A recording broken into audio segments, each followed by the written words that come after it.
बिस्मिल्लाहिर्रहमानिर्रहीम। अस्सलाम वालेकुम, वेलकम टू माय चैनल। आज मुझे आलमंड काफ़ी क्रंच केक का ऑर्डर मिला। ये 2 पाउंड में हमने इसे रेडी करना था। यहाँ पर मैंने 2 स्पंज रेडी किए, उनको 3 लेयर्स में कट कर लिया।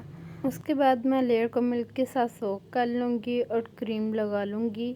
यहाँ पर कस्टमर की डिमांड थी कि क्रीम का बहुत ज़्यादा यूज़ नहीं करना और मैंने अवॉइड किया, जितना मेरे से हो सकता है मैंने उतनी कम क्रीम इसमें यूज़ की है। केक को मैंने बोर्ड के एक साइड पर इसलिए लगाया क्योंकि कस्टमर ने आगे उम्र मुबारक लिखवाना था। क्रीम के साथ मैंने इसमें क्रंच और आलमंड ऐड किए थे। ये केक बनाना मेरे लिए थोड़ा सा मुश्किल था क्योंकि इस दिन मैंने लाहौर जाना था और उसी दिन वापस आना था। आकर मैंने ये डिस्पैच करना था केक। मैं केक के स्पंज रेडी करके गई थी, आके मैंने केक को रेडी किया। जब मैं आई तो टाइम बहुत थोड़ा था, मैंने जल्दी से केक रेडी किया और कस्टमर को उनके टाइम पर मैंने केक डिस्पैच कर दिया। केक को मैंने क्रम कोट करके इसे थोड़ी देर चिल किया। क्रम कोट करना बहुत अहम स्टेप है इसमें। ये स्टेप हम लोग स्किप नहीं कर सकते, अगर स्किप कर दें तो इसके ऊपर डिज़ाइनिंग बहुत अच्छी नहीं होगी और केक अच्छी तरह सेट नहीं होगा।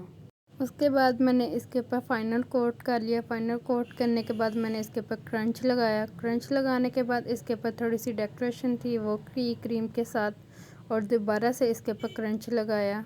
केक के ऊपर जो मैंने क्रंच की डेकोरेशन की है उसके अंदर आलमंड्स भी ऐड थे। क्रंच लगाना थोड़ा सा टफ काम था लेकिन मैंने इसको हैंडल कर लिया। अब मैं इसके ऊपर लिख रही हूँ उम्र मुबारक। कस्टमर को मैंने सजेशन दी कि आप इसके ऊपर टोपर लगवा लें, तो उन्होंने कहा नहीं जी, हम इसको क्रीम के साथ ही आप इसे लिखें उम्र मुबारक। तो मैंने क्रीम के साथ इसके ऊपर लिख दिया। कलर भी उन्होंने सेम यही ऐड करवाया था। केक की जो बेस है उसमें क्रीम में और जो मैंने इसके ऊपर सोकिंग की है मिल्क के साथ, उसमें कॉफ़ी ऐड थी। टोटल हर चीज़ में कॉफ़ी ऐड थी। इस केक का नाम आलमंड कॉफ़ी क्रंच केक था। ये बहुत ही मज़े का था, कस्टमर को बहुत ज़्यादा पसंद आया था। आगे मैं आपको इसका वेट चेक कराती हूँ। जो होम बेकर होते हैं उनके केक का वेट हमेशा ज़्यादा ही होता है। ये देखें जी, इसका वेट है 1149। कस्टमर को केक डिलीवर करने के लिए रेडी था। कस्टमर को ये बहुत ज़्यादा पसंद आया था।